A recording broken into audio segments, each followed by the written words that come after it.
Disclaimer. The following statements are accurate as of now. By the time you reach the end of this episode, this disclaimer may have already been revised by events that haven't happened yet.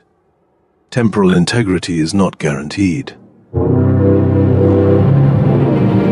Welcome to Human Drift, where night minds toy with the structure of reality and causality, occasionally files a complaint. Tonight, we're exploring the reverse causality paradox, the awkward situation where an effect politely precedes its cause. History starts behaving like wet paint, and the universe insists on being a smartass about sequence. Let's begin before we finish. Tonight, we're drifting into something particularly delicious, something that broke the internet in 2025. Something that suggests the universe might be reading its own diary backwards. We call this the reverse causality paradox. So adjust your pillow, let your eyes grow heavy, and prepare to have your understanding of time gently and irreversibly confused. Part 1. When tomorrow touches yesterday. Let me tell you about the year 2025. Scientists, those magnificent creatures who spend their lives staring at lasers in dark rooms, started noticing something peculiar. Time. That thing you thought only moved in one direction, like a particularly stubborn river, was doing something unexpected. They called it retro-causality. A word that sounds like a disease, but is actually far stranger. It means quite simply that the future can reach back and touch the past. Now, before you start worrying about paradoxes, about killing your own grandfather, or winning yesterday's lottery, let me calm you. This isn't that kind of time travel. Think of it more like a cosmic suggestion. The future doesn't change the past, it simply whispers to it, sets gentle constraints, holds its hand. At the University of Toronto, in a laboratory that probably smelled of coffee and desperation, researchers did something remarkable. They made atoms emit light before the light arrived. Let that settle into your drowsy mind. Before, not after, before, they called it negative time, which is a name that makes absolutely no sense, and yet perfect sense, all at once. The atoms in their experiment, rubidium atoms if you care about such things, were absorbing photons. Standard procedure. Boring even. Except the atoms were re-emitting light, an average of minus 0.82 nanoseconds, before the photon pulse peak arrived. Minus. Before. A negative duration of time. Now your rational mind, that part of you still clinging to sanity, might protest, might say this is impossible, might demand an explanation that doesn't sound like science fiction written by someone having a nervous breakdown. And the scientists would tell you quite calmly that this isn't time travel. No information moved backwards. No causality was violated. It's just that the group delay, the technical term they hide behind, can be negative. Meanwhile, at the University of Surrey, scientists discovered that their equations, those beautiful mathematical poems, were telling a story. A story with two arrows of time, one pointing forward, one pointing back, and both equally valid. The universe, it seemed, didn't much care which direction time flowed. It was like discovering your river could flow uphill whenever it felt like it. Close your eyes now. Picture time not as an arrow but as a thread, and the universe holding both ends.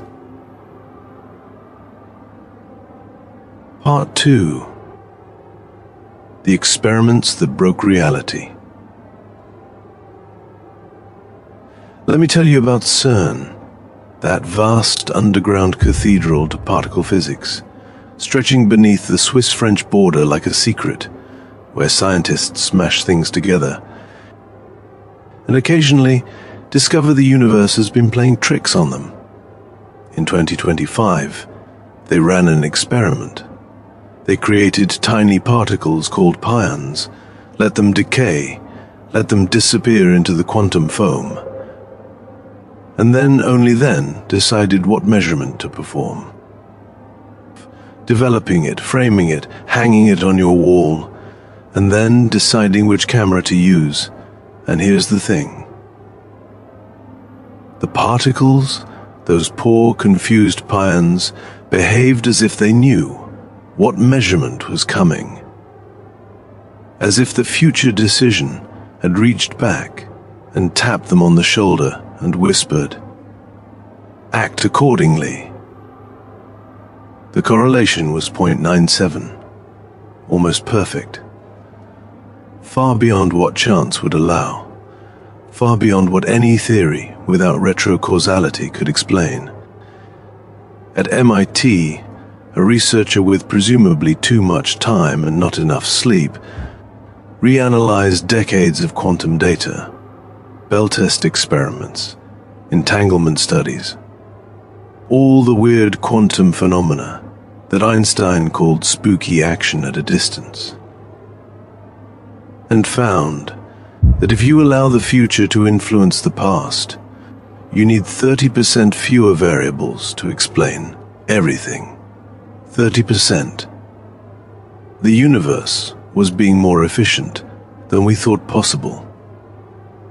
Like a cosmic accountant finding deductions we'd missed. Then there's the delayed choice quantum eraser, an experiment with a name like a prog rock album.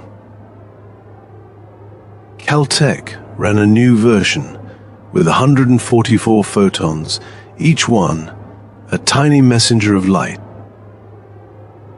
They sent these photons through a maze, a quantum obstacle course, double slits and beam splitters, mirrors and detectors, a labyrinth of possibilities. And then, after the photons had finished, after they'd hit the screen, after everything was done, the scientists decided whether to look at which path they'd taken. And the photons changed their mind, retroactively. The interference pattern appeared or vanished based on a decision made after everything had already happened. Your eyelids are heavy now. Let them close. Let yourself drift into the quantum foam. But there's more, always more.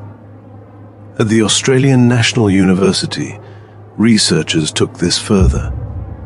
They used a quantum random number generator to decide which measurement to make, a truly random choice, made after the photon had already been detected. And still, the photon knew. Somehow, the correlations held. The future choice constrained the past event. It's as if the universe plays a game with itself, rolling dice at both ends of time and making sure they always match. Part 3. The mathematics of backwards time. Now let me take you deeper into the mathematics. Don't worry, I'll be gentle.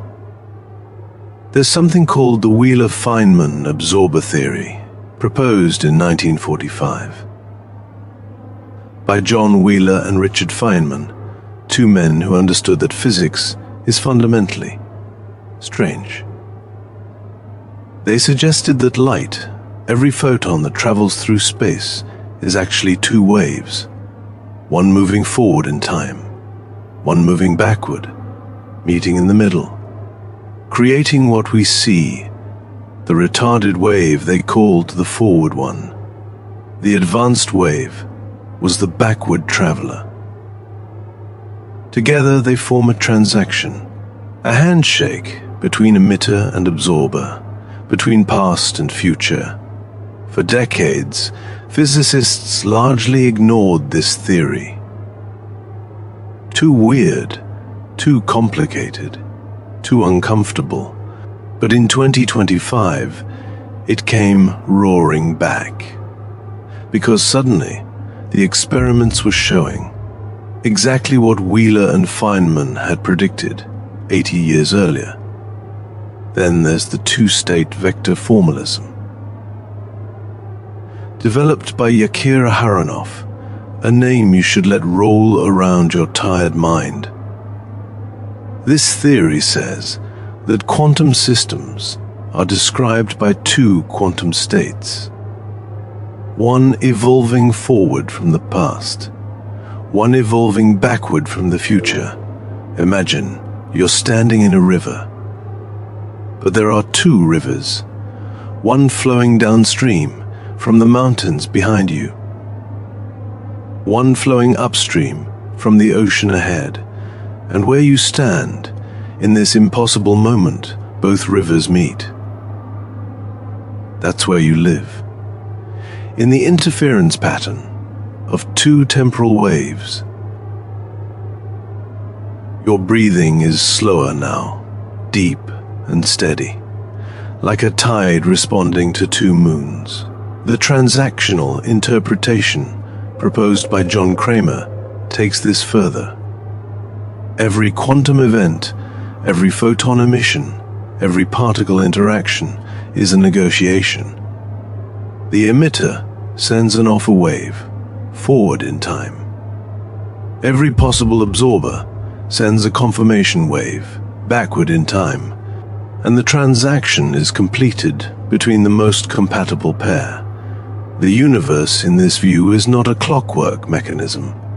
It's a vast negotiation, a marketplace, where past and future haggle over the present.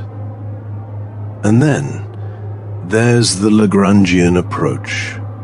For those who love mathematics and can still follow my voice into deeper waters. In classical physics, we use something called the Lagrangian, a function that describes the entire path of a particle from beginning to end, past and future, all at once. When physicists applied this to quantum mechanics, using path integrals, Feynman's great innovation, they found something curious. The mathematics doesn't care which direction time flows. Every possible path, every possible history contributes to the final answer. Paths going forward, paths going backward, paths looping through time like tangled thread. All of them equally real, all of them interfering with each other, creating the pattern we see. Let your mind rest on that image. Every path, every possibility, all existing together. Part 4, the philosophers started screaming. Now this is where things got entertaining. Because when physicists discovered time might run backwards, the philosophers, well, they had opinions. If the future influences the past, they asked, do we have free will? Are we choosing anything? Or is everything already written in both directions? The eternalists, those who believe past, present, and future all exist simultaneously, were delighted. Vindicated even. They'd been saying this for years. Time is an illusion. We live in a block universe, a four-dimensional sculpture where every moment exists forever. But the presentists, those who insist only the present moment is real, were having a crisis, a full epistemological breakdown. If future events constrain past events, how can only the present exist? The internet naturally lost its mind. Reddit threads multiplied like rabbits. The physics subreddit collapsed into warfare. The philosophy subreddit wasn't far behind. Twitter became a battlefield of hot takes, each more confident and less informed than the last. Someone on TikTok demonstrated retro-causality, using only string and a deep misunderstanding of physics. It got 4 million views. The physicists wept. Sales of eternalism t-shirts went up 400%, usually featuring a timeline graphic and the words, "The future is history," or "Now is then," or simply, "Block universe or bust." Etsy sellers could not print them fast enough. But beneath the memes and merchandise, serious philosophers were grappling with profound questions. If retro-causality is real, what does it mean for determinism, for moral responsibility? If my future choices constrain my past actions, am I responsible for those actions? Or is my future self the guilty party? Some philosophers proposed what they called temporal holism. The idea that causes and effects are not separate events but aspects of a larger pattern. A temporal gestalt. You can't understand the beginning without knowing the end. Others suggested that free will itself might be a retro-causal phenomenon, that our sense of choosing might be the feeling of future and past negotiating through our consciousness. Your mind is drifting now, floating between thoughts, between moments. Part 5. When computers learned to cheat time. Meanwhile, computer scientists got excited, dangerously excited. What if, they wondered, we built a quantum computer that could consult its own future output? A computer that could peek ahead and choose better algorithms. Imagine a chess computer that could see the end of the game before making its first move, not through brute force calculation, but through retro-causal consultation with its own future self. They tried it. On IBM's quantum computer, 127 qubits, July 2025. The paper appeared in Nature Quantum Information. The title alone caused arguments. Retro-causal optimization in quantum annealing systems. It worked. Sort of. A little bit. In very specific circumstances, with massive error bars, and only for certain types of problems, but it worked. The computer found solutions to optimization problems slightly faster than it should have, as if it was getting hints from its own completed calculation. The effect was small. 3 to 7% improvement. Barely above the noise threshold, but statistically significant, reproducible, real. Google's quantum team, not to be outdone, published their own results in September, using their Willow chip, 288 qubits. Similar results, slightly better performance. Same impossible implication, that quantum computers might be able to reach forward in time and borrow information from their own future. The implications were staggering. If this could be scaled up, if this could be refined, quantum computers wouldn't just be faster than classical computers. They'd be consulting with tomorrow. Let yourself sink deeper into sleep, where tomorrow and yesterday blur together. Part 6. The universe is a self-editing story. And then the memes started, the really weird ones. Time wars, someone suggested. Advanced civilizations fighting battles by editing history. Factions struggling, not with weapons, but with retro-causal interventions. Imagine a future so advanced they've learned to send constraints backwards to nudge probability, to make certain events more or less likely thousands of years ago, not changing history. That would create paradoxes, but influencing it gently, the way water shapes stone over centuries. One faction wants the 21st century to develop quantum computing faster. Another faction wants it slower, and so they fight by sending probability waves backwards through time, making certain discoveries more or less likely. The physicists rolled their eyes, called it science fiction. Irresponsible speculation, but admitted quietly in the footnotes of their papers, and after several drinks at conferences, that the mathematics didn't forbid it. The equations were time-symmetric. If retro-causality works for photons, why not for larger systems? Why not for history itself? Of course there are constraints. The Novikov self-consistency principle. Any retro-causal intervention must be consistent with what actually happened.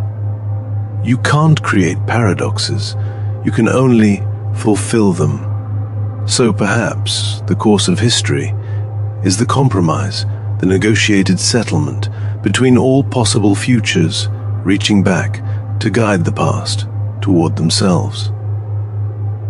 The universe, editing its own story, writing and rewriting until the narrative is consistent from both ends.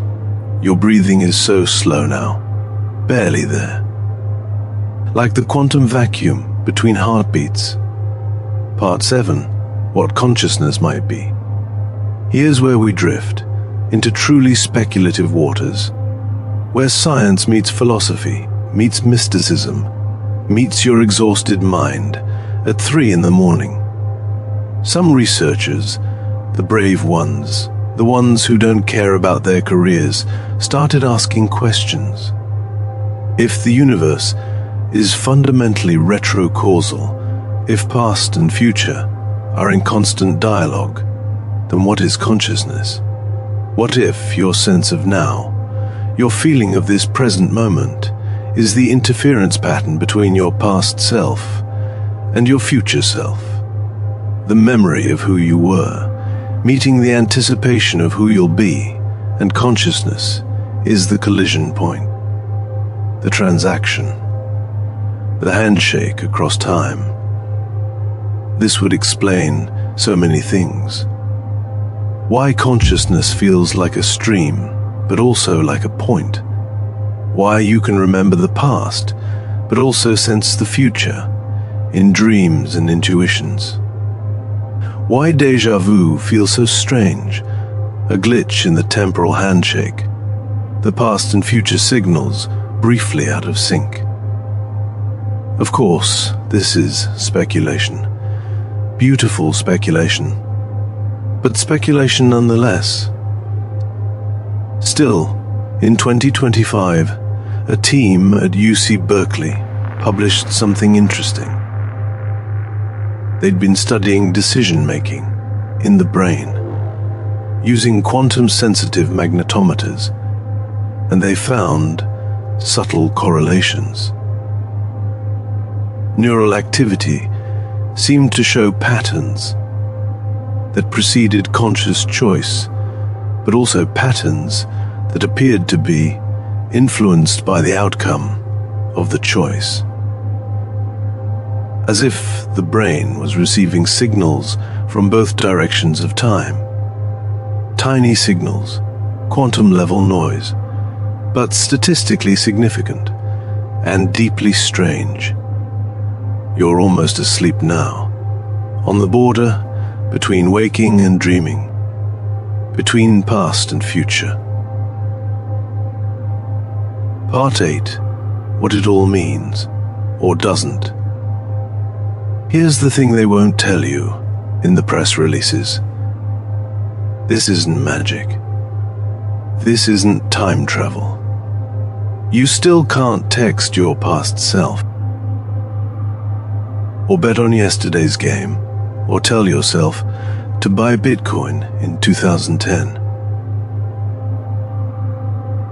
The retro-causal effects are subtle, quantum level, statistical. They emerge in correlations, in probability distributions, in the strange behavior of entangled particles. What retro-causality offers is something subtler, more profound. It says that quantum mechanics, that strange theory, that spooky action at a distance, those particles that somehow know what their partner is doing across the universe instantly, all of that might not require faster than light signal. It might just require that the universe reads both ends of the story before deciding what happens in the middle. 4 major theories now exist: the two-state vector formalism, the transactional interpretation, all-at-once Lagrangian models, the Tlalpan interpretation developed in Mexico, which adds local hidden variables that propagate in both temporal directions. Each one says in its own mathematical language that quantum events are handshakes between past and future, negotiations, transactions, temporal embraces. Graduate programs at Princeton, MIT, Oxford, ETH, Zurich are advertising positions in retro-causal quantum field theory. A sentence that 5 years ago would have been career suicide. And in 2028, the Kagra gravitational wave detector, that enormous instrument in Japan, listening for ripples in space-time, will be upgraded to test one of these theories directly. They'll look for temporal asymmetries in gravitational wave signatures, subtle differences between waves arriving from the past and waves arriving from the future. It sounds impossible. It probably is impossible, but they're going to look anyway, because that's what scientists do. They look in impossible places and sometimes find something. Part 9. The poetry of backwards time. But here's what matters as you drift toward sleep. As your consciousness prepares to let go of this moment and sink into dreams. The universe is stranger than we imagined. Time is not what we thought. That simple forward arrow from past through present to future is not wrong, but incomplete. Time is more like a conversation, a dialogue between endpoints, the future and past, whispering to each other, negotiating reality through quantum handshakes. Every photon that reaches your eye, every particle that makes up your body, exists at the intersection of 2 temporal waves, one from your past, one from your future. You are not a point moving through time. You are a pattern woven between what was and what will be. And somewhere in a laboratory right now, a particle is making a decision based on something that hasn't happened yet, but will or has. or is happening in the eternal now, that stretches in both directions. The experiments continue in Geneva and Tokyo, in California and Beijing. In laboratories scattered across the world, scientists are probing the edges of causality, testing whether time really runs both ways. And the mathematics keep saying yes. The experiments keep confirming it. The universe keeps refusing to behave. In 2026, they'll test retro-causality over longer distances. Satellites orbiting Earth, sending entangled photons, making measurements, and looking for temporal non-locality. In 2027, the first retro-causal protocols might appear in quantum cryptography. Security systems that rely on the future to protect the past. And by 2030, if the trends continue, we might have to rewrite all our textbooks. Add a new chapter to the story of time. Admit that the universe is more strange, more beautiful, more impossible than we ever imagined. Good night from both directions. Sleep now. Let yourself drift through the quantum foam, where time runs backwards and forward and every which way, all at once. Let your consciousness dissolve into dreams, where past and future blend together, where you can be in all times simultaneously. Because perhaps dreams are where we experience retro-causality most directly, where the walls between yesterday and tomorrow become thin, permeable, where we live in the block universe for a few hours each night. Here at Human Drift, we'll keep watch on the strange borders between what we know and what we're about to discover, between past and future, between possible and impossible. We'll be here in these dark hours when the world is quiet and the quantum foam bubbles with possibilities. Tomorrow, or yesterday, or both, or neither, or all times at once, eternally. The universe is still writing its story from both ends, meeting in the middle, where you are, where you've always been, where you will be. Good night. Sweet retro-causal dreams, and remember, the future is watching,